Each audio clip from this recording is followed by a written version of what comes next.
Imagine you're inside a floating city. Warm lights, clinking glasses, a show about to begin. The sea outside feels like scenery, until the ship tilts just a little, and nobody understands why. No storm, no giant wave, just a quiet choice made too close to the coast that can't be taken back.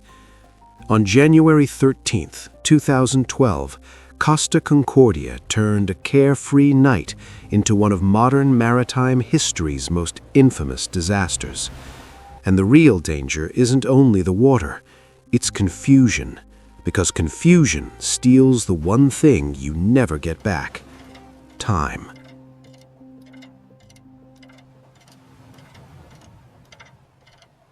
The Costa Concordia wasn't just a ship. It was a statement.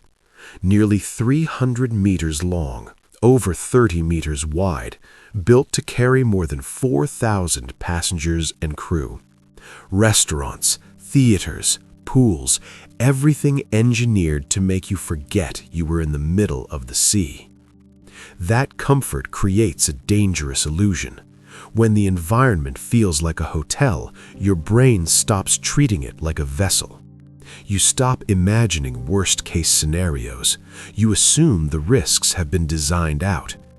That night on board, people were doing exactly what cruise ships are built for: laughing, dining, strolling the decks, watching shows, taking selfies, fully convinced tomorrow would be another carefree day. Most of them had no idea a decision had already been made, one that would turn the ship itself into a trap. A little after 9:30, the Concordia was near the island of Giglio, off the Tuscan coast, and the captain decided to bring the ship closer than necessary, close enough to impress, close enough to perform what sailors call a bow, a near-shore salute, a spectacle, a gesture of pride. On paper, it sounds harmless. In reality, it's exactly how safety margins disappear.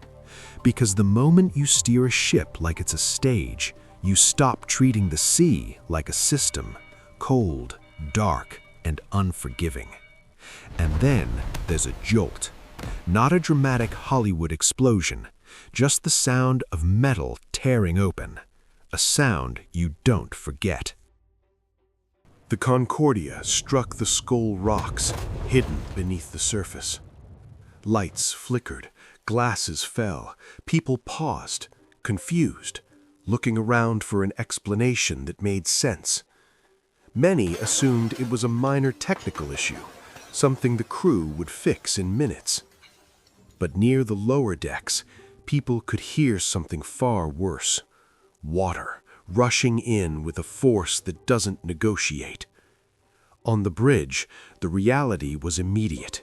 The hull was torn, compartments were flooding fast, and yet inside the ship, passengers were told something calmer, an announcement suggesting it was a power outage, a simple malfunction, nothing serious. This is a pivotal moment in the story, because in emergencies, a lie doesn't just misinform people, it delays them, and delay is lethal.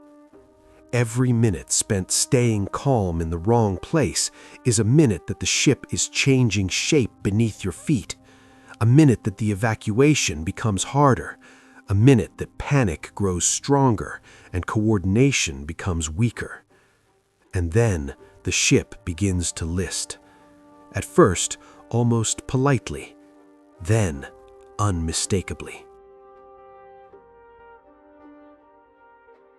Here's what most people don't imagine about a sinking ship. It doesn't just sink.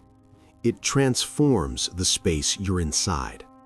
As the Concordia leaned, the ship's elegant corridors turned into slanted ramps. Tables became sliding hazards, luggage became projectiles, walking became climbing. The familiar rules of movement broke. Even basic actions, standing, finding a door, reading directions became confusing when gravity was pulling you sideways.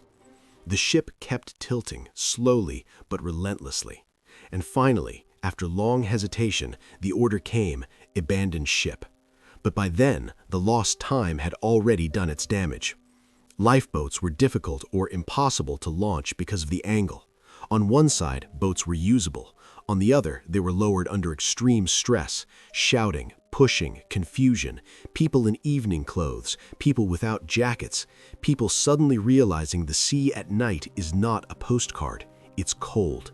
It's real. In that moment, there was no rich or poor, no vacation mood, no social status, only survival. Some boats jammed, some launched badly, some people jumped into the water betting their lives on reaching shore. And while the ship turned into chaos, a different story started outside.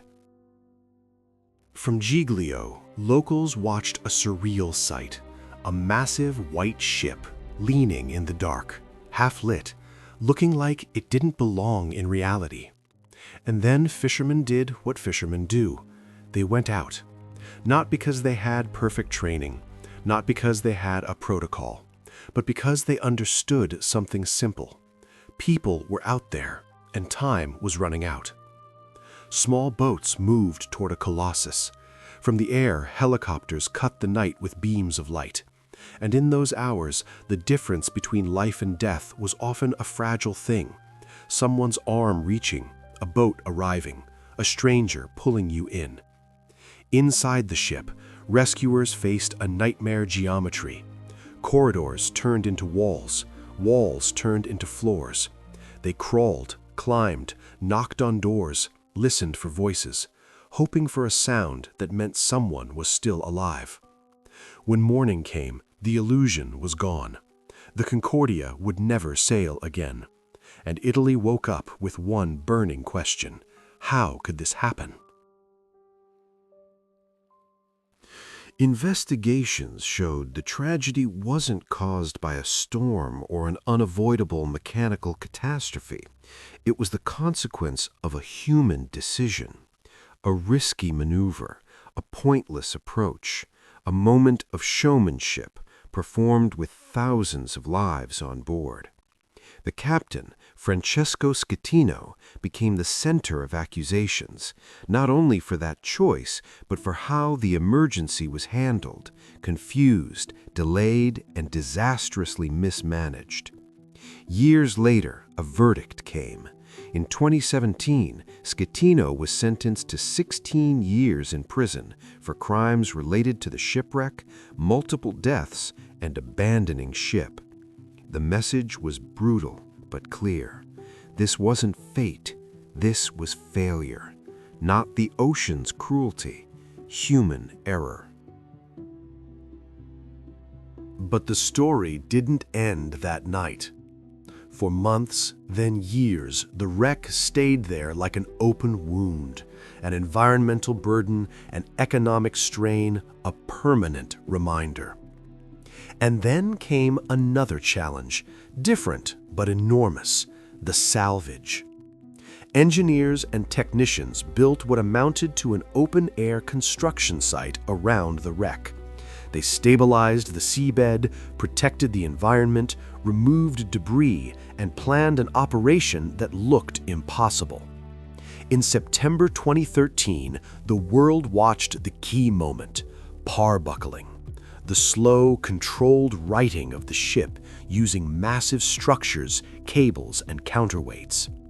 And in July 2014, the Concordia was towed to Genoa like a funeral procession across the sea, then dismantled piece by piece until it disappeared. The wreck was gone, but the lesson wasn't.